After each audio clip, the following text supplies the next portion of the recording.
Good morning and welcome to your daily game face. I am Dr. Kim Lannon here with Lou. Yep. Just back from Broadway, Lou. Back from Broadway, that's right. Yes. How was The Lost Boys? It was all right. Oh, it was just all right? So, I mean, I'm not a huge musical guy. Oh, because I hear it's amazing. So It's pretty good. Okay. Because I just watched them. I watched them do a scene from it the other day on the Today Show. I'm kind of locked into the production aspect of it. And course. that was 11 on a scale of 10. Okay. The production was unbelievable. Okay. The sets and the staging and everything was just incredible. Did you only see Lost Boys? Yeah. Oh. Was it crazy? Just didn't know the next day. Oh, you just did a day? Yeah. Oh, well, I can't go down for a day. I have Visited my son, and that was it. I know you did a nice thing. Yes. I know. I have to go down and get 3 shows. I have to do 2 or 3 shows at a time. It's awful. I got the urge to see it because I love Phantom. I want to see Phantom again. It's coming to Boston. I know, so it's coming. I know it's may coming. go see. Wow, we should make it a date, all of us. We should all go together. It's already a big crowd going. But oh, is it? Yeah. Well, I know everyone's, because it's returning. So everyone's like, see, this is how I'd feel. Phantom's okay for me. Like, I love some of the stuff. But I'm familiar with it. It would be Cats. Cats would be the thing. I went down Broadway and saw Cats. I goes, Cats is still running? No, Jellicle Ball. It's not this. It's the takeoff, but it's the drag takeoff. It's kind of the Cats family, the Cats world. Well, it's the Jellicle Ball in drag. Okay. You don't know, right? No. It's so, yeah. It's, yeah. Oh, in drag. Yeah. Oh boy. Yeah. It's called Cats, the Jellicle Ball, but it's the spinoff of Cats, and it's like, but it's wildly Tony nominated and acclaimed, and we didn't get to see it last time. Sounds it just fun. opened. Yeah, it looked great, so it's on my list. So, but yeah, it's gonna be fun. It's gonna be interesting. I know, right? So, yeah. Well, I'm glad you went. So, and I outed that you went. Yeah, it was fun. I'm glad. Did you get to eat something good? Had some Thai food. Off Broadway. Oh, you went off Broadway? Yeah. Yeah. It's really good. I'm sure. I mean, the food pretty much anywhere. You didn't go to the Stardust Diner? I didn't go to the Stardust Diner. Oh, man. They weren't locked into this Thai place. Oh, for God's sake. Fine. That's fine. And they're natives now, so. Oh, I went with their suggestion. Oh, they're living down there now? They live in Brooklyn. So oh, sorry. Son lives in Brooklyn, so they work downtown. So they know. They know. They're in the know. Yep. So it was weird to have a whole week off. Did we run a show? No, we didn't run a show. Oh, thanks, Lou. I thought we were running a show. Well, you're fired. The last month are up there, and on our YouTube channel, they're all there. Oh, God. I know. People keep telling me that somehow they keep disappearing. I don't know what that means, but they do on Facebook. Okay. Because Facebook's new storage policy. So you have to go to what to watch YouTube. All of our old episodes are up on YouTube. Yep. Okay, so that answers the questions I've been getting for the past few weeks from people being like, I can't find the episode. I'm like, oh God, I do. They only store for live broadcasts. They only store for 30 days on Facebook now. No, because Facebook is being Facebook. Well, I have. But YouTube, they're all there. Okay, so go to YouTube if you want to see any of the past shows. And on the Net New England. And they're all there on YouTube as well. And you can see, and you still can hear them on all the regular podcast channels that you go to. Audio podcasts are all there. All there. Like if you go to Spotify and Apple, and I knew that, but okay. Yep. So that's good. So in the past week, though, I had a whole bunch of new followers. I saw that today I had 155 new views on something. I have no idea what, but I was just looking. I always look at the stats. But thank you for all the viewership and the add-ons and all the things. So I'm very excited about that because we're still growing. We're taking a week off. We're still growing and changing and etc. So this week a lot happened. One, people asked me on the update of the murder / alleged murder, as I put / the alleged murder in Florida of my friend. Not one thing has still surfaced. So my answer to that is I still have nothing. So when I get something, you'll get something, but nothing, zero. So they're ignoring it. All right. Along with everything else. Broward County. Nope. Marion County. Not Broward. Marion County. Let's not knock Broward. They have a different issue. Polk County has an issue. They've all got issues. Yep. It's Florida, man. Yep. But that's to update for the questions on that. And then for people that do follow me on social media, a week ago tonight, or actually at 3:50 in the morning tomorrow morning. I lost my almost 18-year-old cat Mia. Beautiful, Mia. Yeah. My beautiful Mia, and it's heartbreaking. Uh oh, here comes the face burn. Here we go. I The know. face burn's coming. The face burn's coming. I know, it's so hard. The fur babies are so hard. And it was not unexpected because she had CKD, which is chronic kidney disease, and she had kind of crossed over into stage 3 of 4. It's staged on 4 stages, and she was 18, right? She would have been 18 in July. I was hoping I'd get her there, but she was close. So I call her 18. You know, we'll give it a good wash that she was 18, and so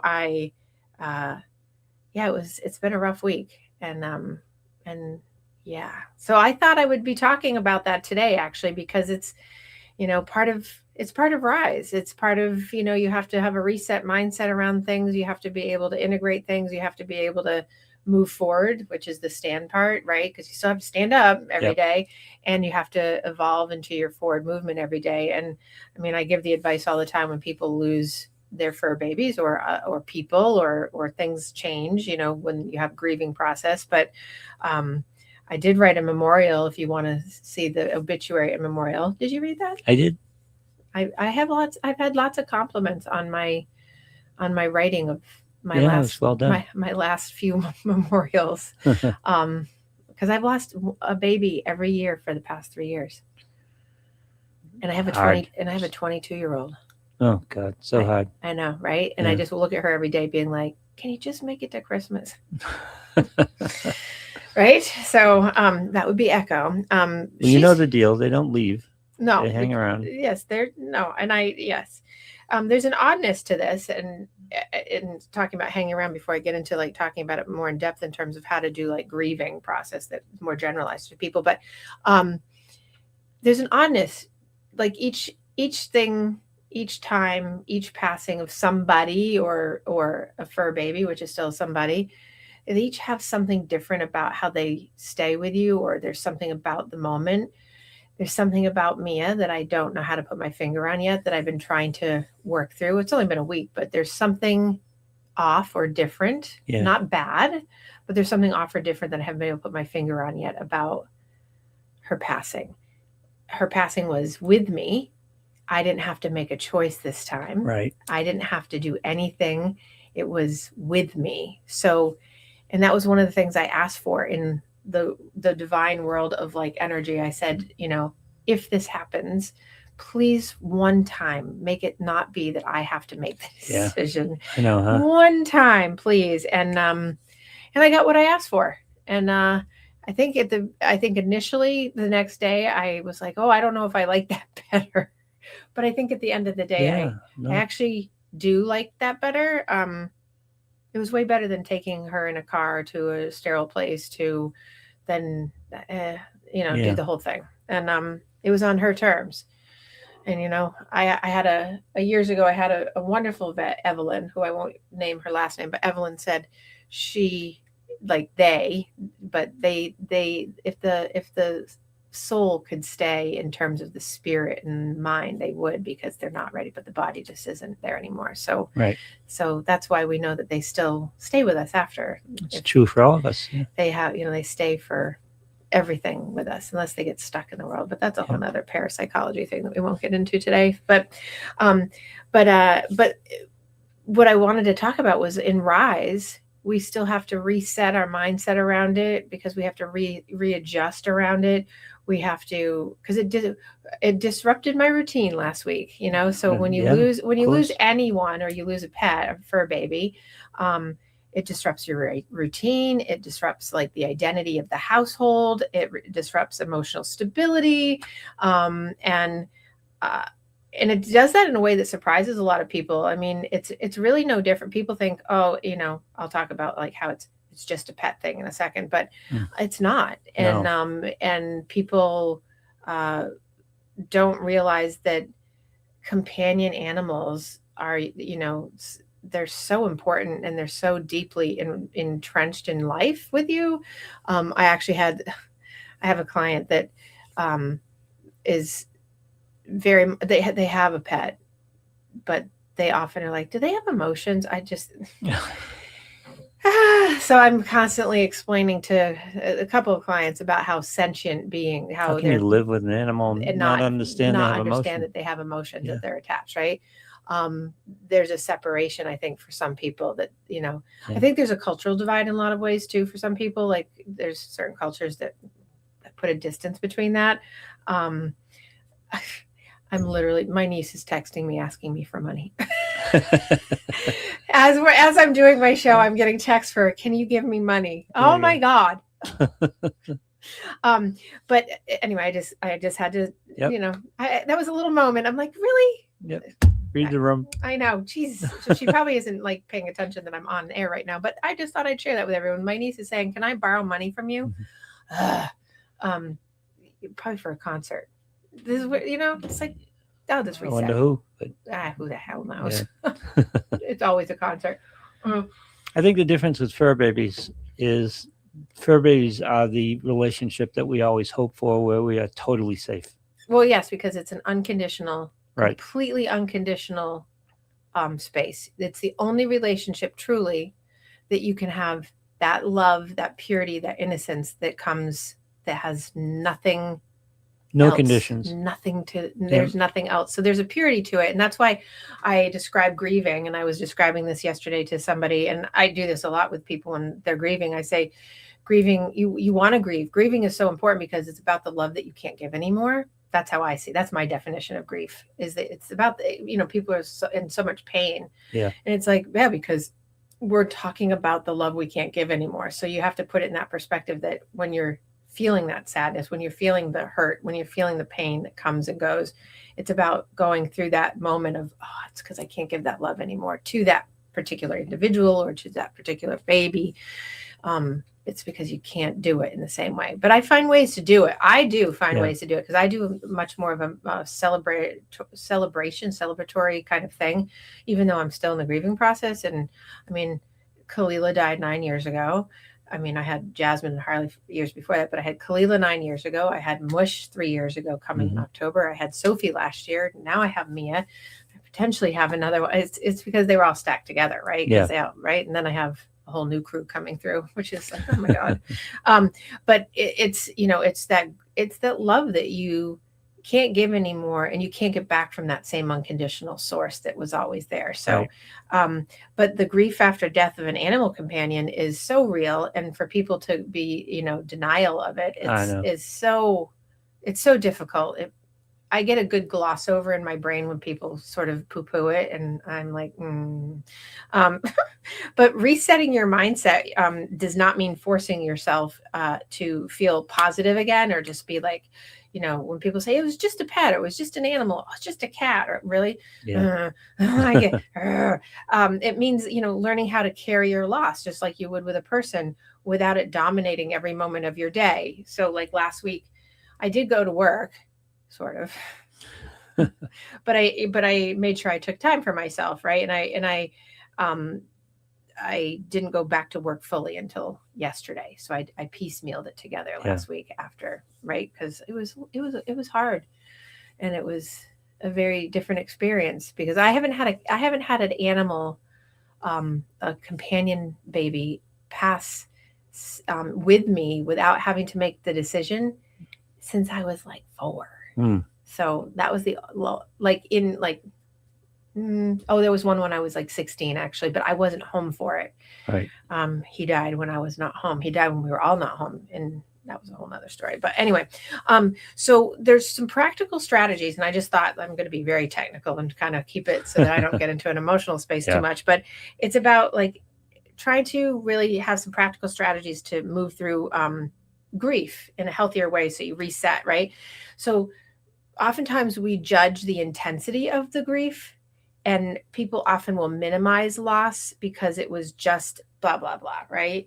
But pets are tied to our daily structure. Pets are tied to our comfort and emotional regulation. Pets are tied to our companionship. They're attached to our touch and our affection, which releases oxytocin when we don't get it. Abby got her money. She just texted me and said, never mind, I got it. I'm God. Oh, thank God. We're all up to date. Now we're all up to date. Yep. it's attached to our identity and purpose so much. Yeah. So it's, the grief resembles loss of a family member because Yes. they're so entrenched inside your Doesn't space. resemble it. It is. It is, right. Yeah.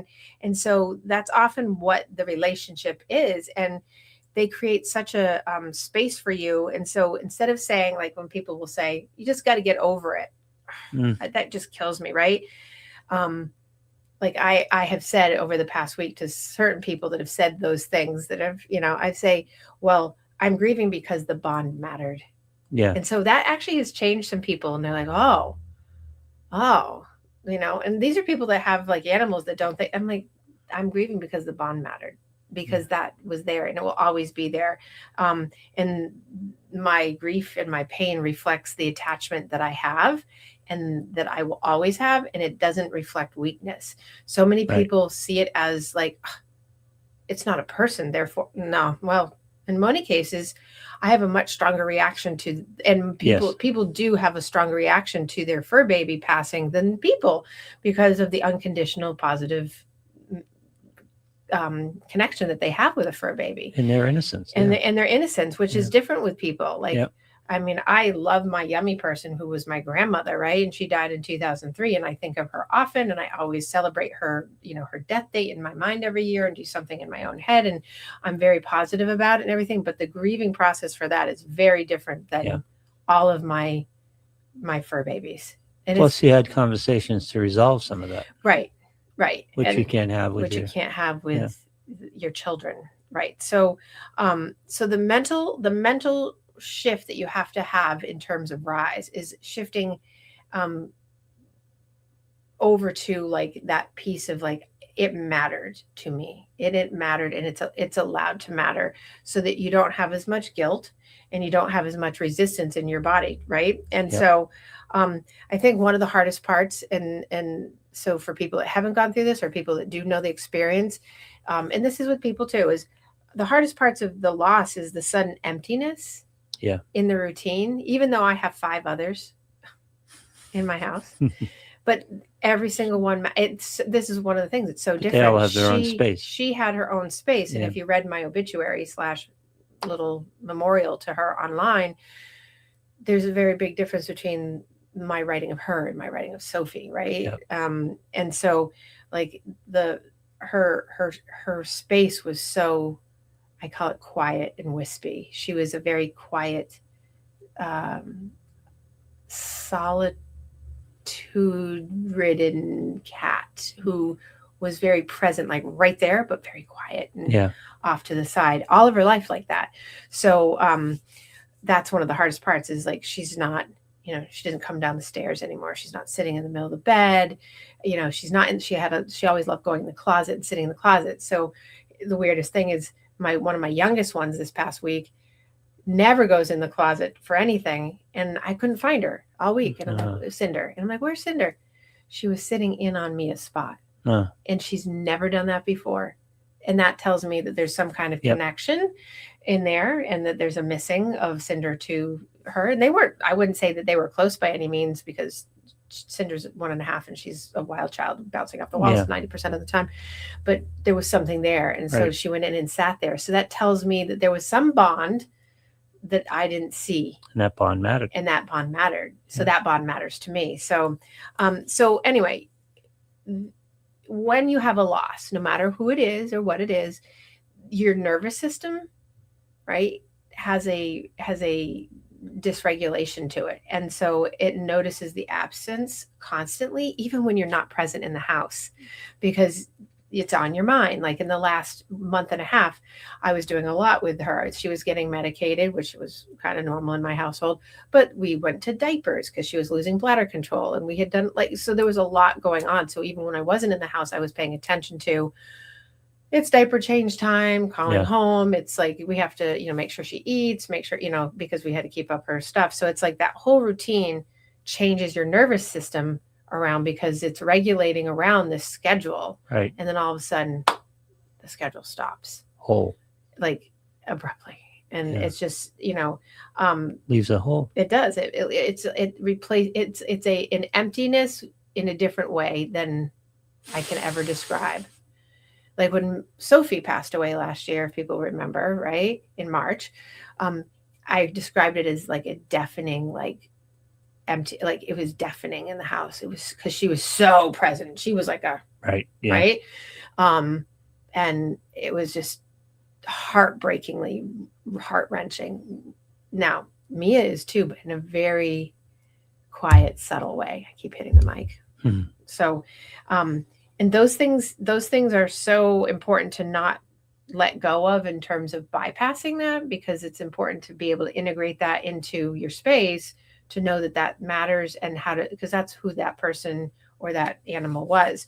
So, a useful reset strategy is what I've been doing, and I've been starting to do, is like rituals, little rituals, like coming in. I still say hello to her as if she's present in the room, because she died in bed with me. So the bed's been a little strange for me. So I'm trying to build a reset ritual around that, of like being able to say hello and good night, because I feel her presence still there. I know that's probably weird, but no, it's not. It's not, right? People will be like, it's weird, but it's not, I mean, it is what it is. I still go in and check on the closet. I still go in and do her water bowls, because the other cat. So it's just a reset of the actual mindset around the fact that she's still present without being present. So incorporating her soul and her spirit into the house, in such a way that creates like a morning and an evening routine. I'm not changing a diaper anymore, but I kept the diapers. Because it's been a week and people are like, why would you get rid of everything? I still have the insulin vial from mush dying 3 years ago in my refrigerator. Yeah. I just do. I still have the blanket that he passed away in, folded and put in my little lock chest. These are things because they matter because the bond mattered. And I'm going to keep saying that. The bond mattered. Therefore, it's important to the rise. It's important because that's how you reset, because you keep the things that matter to you. So what I suggest to people, weirdly or not weirdly, I've had a whole bunch of people have like multiple pet losses in the past couple months. So multiple. Yeah. Well, yes. Like two, like I had a friend that had two, like within like a couple weeks of each other. I know. Yeah. And that's why I'm like, oh no, Mia and then Echo. I'm like, oh, she's 22. I keep looking at her and being like, Echo, you keep eating your chicken. She keeps jumping up on the counter and eating her chicken. But creating a memorial, I create memorials instead of like suppressing any kind of memory. Some people will be like, oh God, it's so upsetting. I do not avoid any memory. I do not avoid any reminder that will be there, because that will actually prolong grief.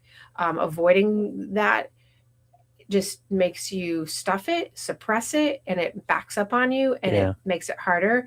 Some people don't like to talk about it. I tend to be in a household that doesn't like to talk about things like that. Namely, right? But I'm a person that likes to talk about those things because it makes it better and more present for me. And I'm of the mind of making sure that happens. So immediately, like I always do like a photo spread of the best photos of her. I've got them going right now. So like that, I've written to her. That was my memorial. And if people don't know it, I can post it. I have it on my regular social media page, but I can post it up on this page if you want to find it and post it. That's fine. And I have been every night and every day that I've been in the house since, I always have a candle going near her picture, because that keeps it present. I saged the bedroom because it keeps the positive energy in the bedroom. So for people that believe in parapsychology, which I do, sage the bedroom so that it keeps it in that healthy, safe space with the white light to protect the soul. If you believe in that. Do you believe in that? You do. Souls? No, the like doing saging and protecting like the space. Yeah, because cleansing the space. More from a ritual standpoint than actual metaphysical standpoint. Right. But yeah. Right. I mean, and I mean that kind of means the same thing essentially, but yes. Yeah. Right. And then creating like I have the post you put up, and the, as you call it, the obituary. And that's one of the more positive aspects of social media, because we all need to process that stuff. And going through that post must have been processing. It was painful. I'm Yeah. gonna go to the post. I'm gonna get it. So in case people, I'm gonna grab it for a second. I'm gonna grab it for a That's second. why we do journaling and things like that to Well, that's one process of emotions. right. That's one of the things. Of course, it won't let me open right now. That's one of the things about doing grief work is when you have any kind of grief work, journaling something is so important. Writing the experience. People don't like to do it because then it makes it more real a lot of times, and that's the the feedback I get a lot. Is like, oh God, it's too much for me. But that's the path to the surface. But that's right. It's the path to the surface. So I pulled it up. So I'm gonna read it. We'll see, because obviously we're talking about it. So in case people haven't heard it, so this was 5 days ago because it happened. It happened last Wednesday night into Thursday, but I posted this, I believe, on Friday. I don't know. It took me a while to write it. I don't know. Today, it must have been Thursday. I don't even remember. It was a blur. So, but today it was Thursday. Today, the energy in our home feels different, softer, emptier, quiet in a way that only grief can create. Uh-oh. Yeah. Here it goes. Should have had you read it. At 3:50 a.m. on May 4th. I'm not doing it. You're like, I'm not doing it. Why are you going to cry?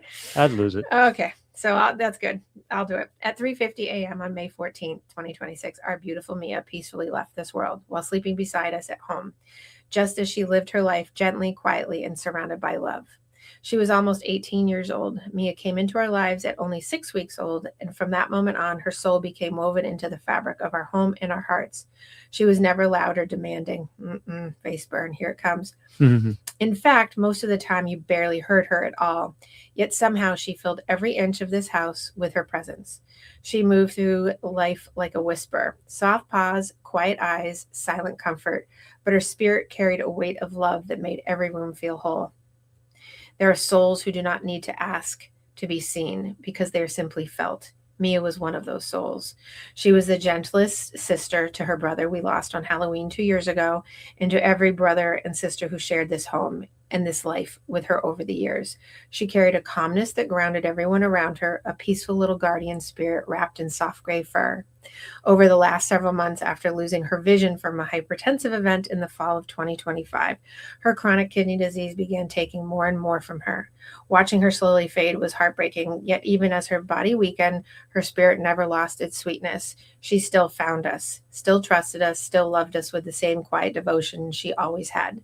And now there is the unbearable silence.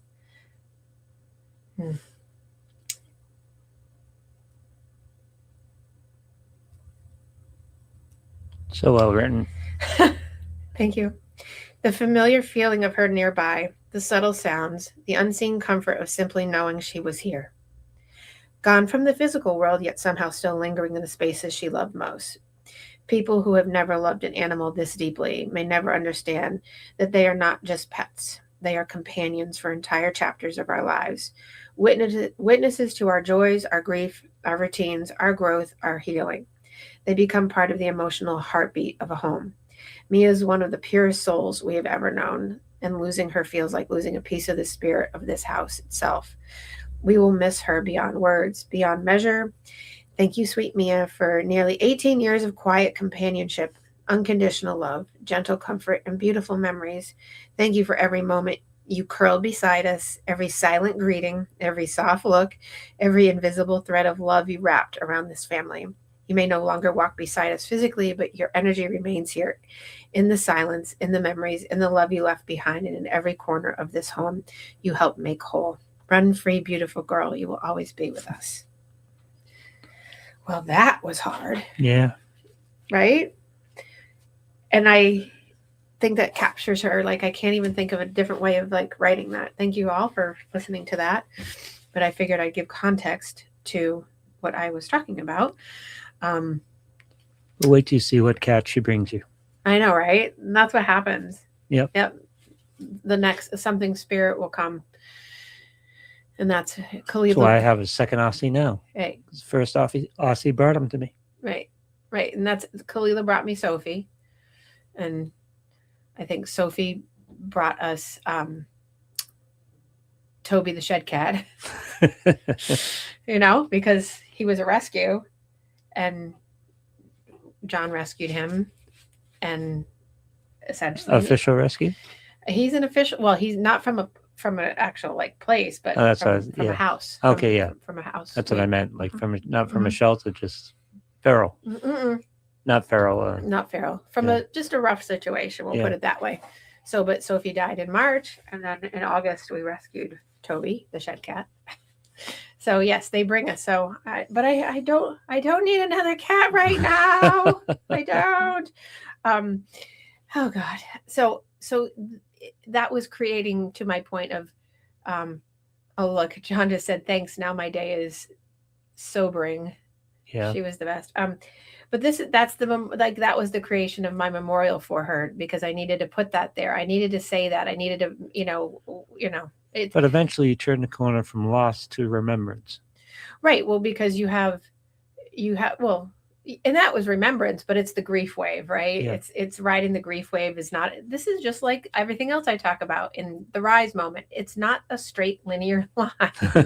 People would love to just be so easy about like it's a straight linear line, but it's not. Grief is a wave. It's that same thing. It's that you may feel okay for a moment or for a day, it depends on how far out it goes, right? But it's that sudden moment. Like when I'm working, it's interesting. Like when I'm working, I'm fine. When I close the door to have 5 seconds to myself in my office by myself, I'm like, oh, I'm not fine. I'm like, okay, I need the next client. I need another client to come in because I can work then. It's much easier. It was hard. I thought, I'll take some time on Friday. Last Friday I was supposed to do something else, and then I ended up, having the day, and I saw a few people, and then the weekend came, and that was hard. It was hard because I didn't have the distractors in the same way. I gardened. I put in a little memorial. I did. That's why I was surprised you took the time off. Right. Usually you just dive into, distract, look for distractions. Right. And I did do that, but it was still, yeah. It was still, but it's the, entering the room, the bedroom now is a thing. Entering, the closet. As John says, it's a lot not seeing her in the house. Yeah. Yeah. Yeah, because it's, and so now, and of course now I'm replaying I always do this, but I replayed the last memory in my head constantly. So it's because it was very specific, which I won't go into because it might be triggering for some people. Yeah. So I won't do that. But grieving, healthy grieving moves in waves and moves in cycles. So it's going to be like that sadness. It's going to be that surprise. Not that it was really a surprise for us in this, but it's going to be guilt. I'm a guilter. Oh, I feel guilty. Really? Like what? Well, I get into the whole like, when I did this right before, like for a week or two before she died, I had taken some medication off of what she was doing because I was like, I don't think this is working. Then I felt guilty for doing that because I'm like, maybe I shouldn't have done that. It's like, this is what we do because, it's like the shoulda, woulda, couldas, but we are all human. So we do that. So, when I say I'm a guilter, like I feel like guilty, like what could I have done different? What could I have done better? And people she was 18. I know. You had a great life. I know. But people said that about Sophie and she was 8. And I'm like, she didn't have a life long enough. It's just, but she had a great life with me. Yeah. She just came from a rough environment, right? So it's just, she had 18 years, but it's still not enough. I'm stingy and selfish with the time, right? But you're cycling through. You're going to go through all the stages, and if you know about Elizabeth Kubler-Ross and the stages of grieving, you're going to have anger. I did have a little anger, not towards her death, but more towards. Yeah, where was it? My anger was about the fact that I was angry at the vet, and because it wasn't my vet that. It wasn't my vet. It was a stand-in vet. My vet's on maternity leave. God love her. And she called me actually. So she's gold in my book. On maternity leave, she called me from home. But no, the other vet ticked me off because I don't think she did the right thing, and that's why I got angry. So I've had some anger. Look at me smile. I'm gonna have my coffee. It was funny. You enjoy the anger, didn't you? Well, it's so funny because yesterday John laughed at me because I had to take Echo in for her arthritis shot yesterday, and John's like, I'll take her in. I said, no, I'm going in. Okay. And John was like, oh God. He's like, are you going in? I'm like, don't worry, I'm not going to say anything. He goes, oh God. And did you? Nope. Uh-huh. I didn't say a word because I didn't see her. I didn't see the woman. I won't say who it is, obviously, but I was Yeah. like, so yeah. I'm just not a big fan of veterinarians who think that just because an animal is a certain age that they're old and they should be euthanized before their time. I have a problem with that. Okay. Yeah. And that the phraseology when they first see an animal that they've never met or that you before is, oh, look at this little old lady. Would you like to consider euthanasia? How about you consider euthanasia for yourself? I don't know. Wow, really? Yeah. Yeah. Yep. So there's where some anger lies. Yeah. Instead, no, actually, I would like to treat her. Thank you. I'm going to pick a different option, but that you can keep that one. See, I'm going to get going. I'm going to get going. It didn't happen though. So no, it didn't. But this was 2 months ago, and we weren't there. And I don't know. That's a lot, So anyway, so the whole cycle is going to be there, obviously. So, and I'm going to have painful moments. Let's get into the psychology of vets at this point. Okay, the psychology of vets. Vets have to detach. They do. That's why their suicide rate is huge. Yeah. But they burn out super quick. They do. I've had some wonderful vets though that don't do that. Yeah. But I've had experiences. But they tend to be more clinical in their decision making in there. I'm going to stop defending this vet. He's seeing my face. Yeah. Okay. Lou's like, okay, I'm going to back out of this one. Yeah. Well, I think that I know that the training now for veterinarians is a lot more about like the fear. God bless them, by the way. The fear and feel fearless treatment and the much more of a holistic naturopathy kind of approach for a lot of the newer vets coming up through, and also not saying things that are insensitive to mommies and daddies of pet babies. Yeah. I mean, the whole, I work with animal caregivers and vets and do all that. And like all of my people that I actually work with are all about like sensitivity and not saying the wrong thing and making sure that you're giving space for the owner and the companion person. And so when I hear someone off the cuff say something that's so old school like that, and it's a person that's young, I'm like, really?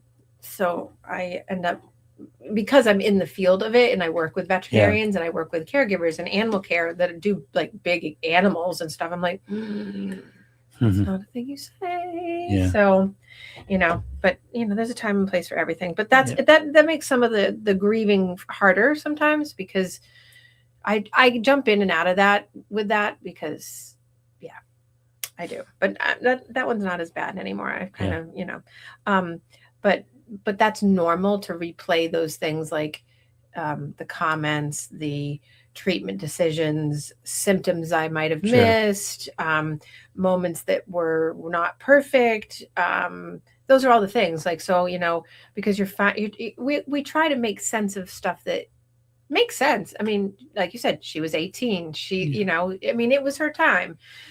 I hate that though. I hate even saying it was her time. Like, well, yeah, we're all, as someone I used to know, who I don't know anymore, in my former life, she used to say, we live our death day at least once a year, every year. And I'm like, that is so morbid. But that's what she would say. Yeah. And that was her take on life. And I'm like, wow, the more I've thought about that over the 35 years that I've known this person, who I don't longer know.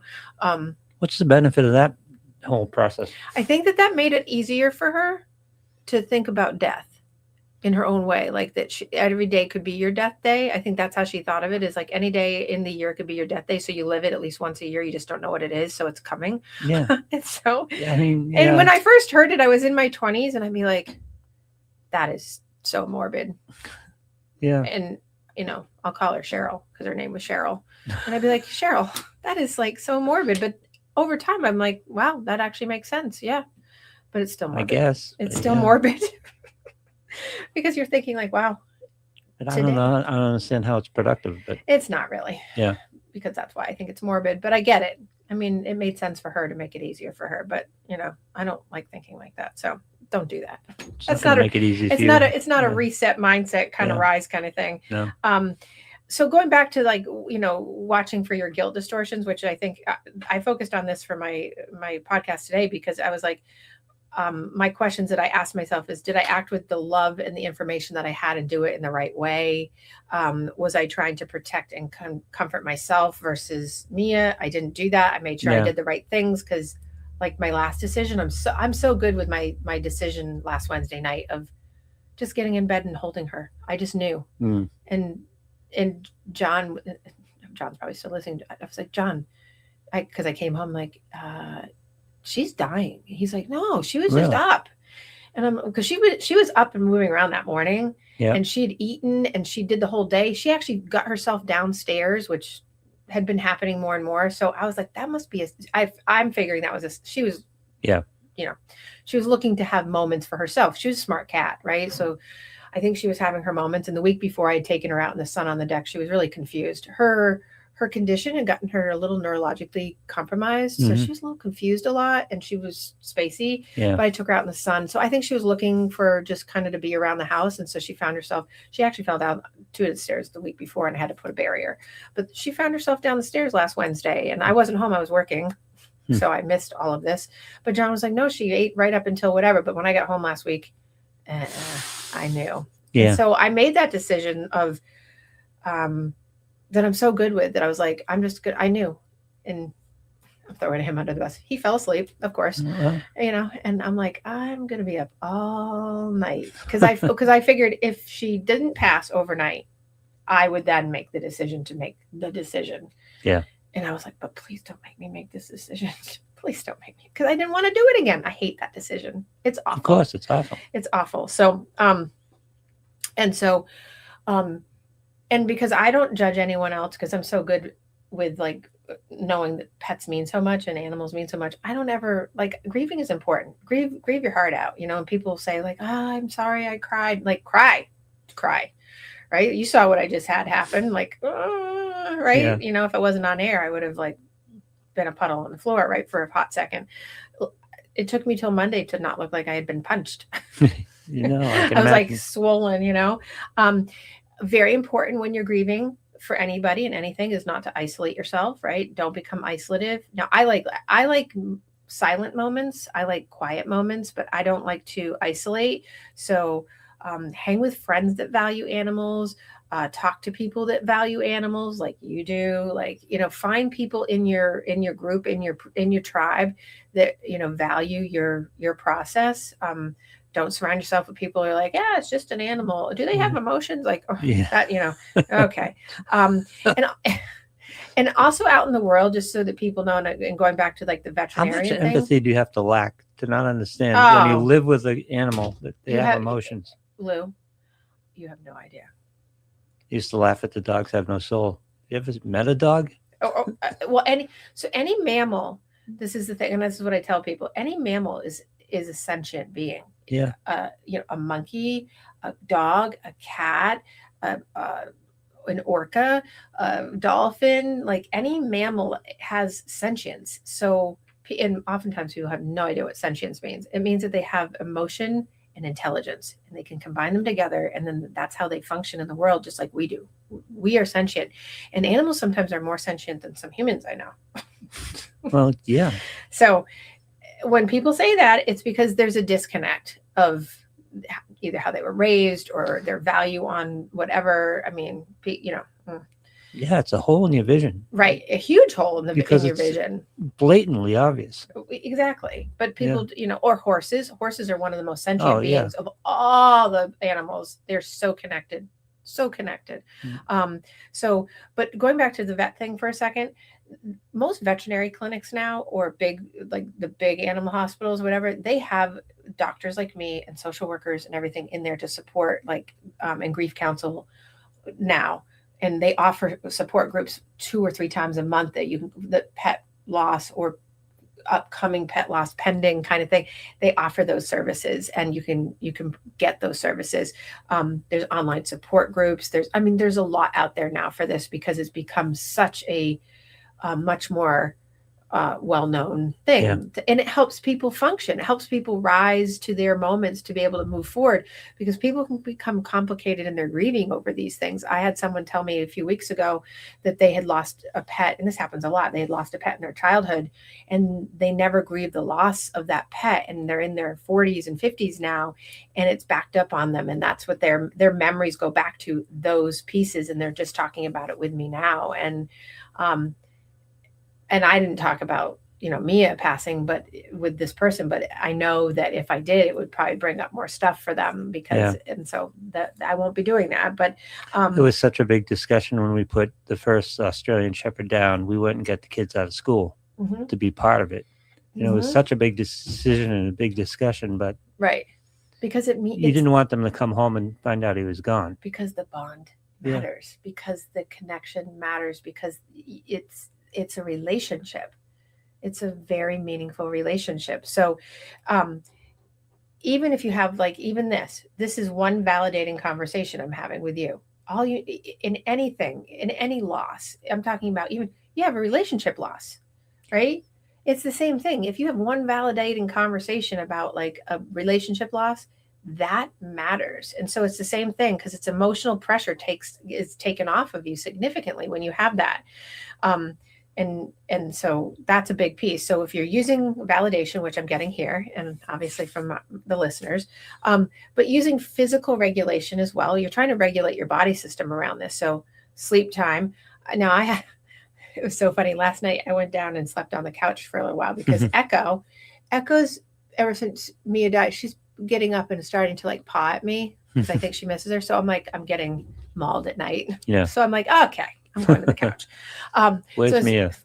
Yeah, exactly. Yeah. So I'm like, oh my God. So in order to get sleep, because sleep is such an important part of your regulation strategy around anything in general, but especially around loss, right? So being able to be rested, obviously the basics, right? Hydration, get outside. It's 95 degrees here today. We went from winter to slam summer, and tomorrow we're going back to winter. Well, not quite. No, but we're going to 50 tomorrow. So we're going back to semi-fall. But walking outdoors, doing some light exercise, deep breathing, doing like listening to like a podcast. There's some really good podcasts out there besides listening to this one, on like just how to breathe through grief. I mean, there's some great like just meditative ones. Eliminating crappy foods. Don't do emotional numbing behaviors like avoidance. Avoidance is bad. Dismissing things is bad. Minimizing is bad. Those things are not so great. You're right. Overeating, don't overeat. Right. And I think one of the biggest things is, and I go back to the thing I just read, is giving meaning to the relationship, right? Not minimizing. One powerful mindset reset question in general is, what did this teach me about love, care, loyalty, presence? Like every person, every companion animal, every situation teaches you something. And when it comes to talking about resetting around pets or your babies, right? It's about, what did Mia teach me about love? What did Mia teach me about care and loyalty and being present? And in my writing, you see I think you can see what she taught me. There's a special place for being quiet. Yeah. There's a special place for being present, but being powerful, right? And how important it is that your presence, you might not think your presence is important, but just the silence of yourself, sometimes there's more spoken in silence sometimes than anything else.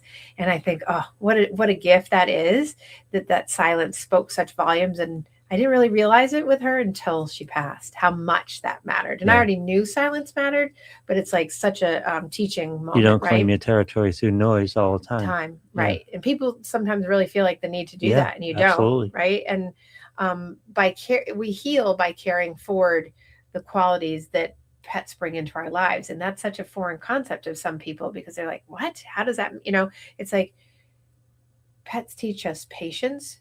Pets teach us affection, playfulness, compassion, empathy, devotion, loyalty. The unconditional thing is such an important piece there. It teaches us how to be all those things. And so that's why in my writing, I wanted to capture in my own reset and my rise moment of writing that, even though I really don't remember writing. I mean, I remember writing, you know what I mean? But it was so raw. It's like when I look back and read it today, I'm like, oh my God, those are the things she taught. Like I got from her presence being there. So being able to give meaning to her relationship, the in thing that for way. pets, the things that pets give me all the time is that in the moment and not ruminating. Right. They live in the moment. Well, and I think because of that, it's easier to reframe loss from she's gone to she changed me. Yeah. Right. And of course, wicked. Because it's true, Yeah. right? Pets change you. So instead of being like they're gone, it's no. Look at in what way did she change you? She was with me for 18 years. How did she change me? In so many ways, it changed a lot of things, her and her brother, right? And the person you can be in that relationship with them, because again, it's safe. Right. Mm-hmm. Right. And Which you don't get in the outside world all that often. No. If at all. I was just going to say, people don't give it the same way. People are, I mean, it's a dime.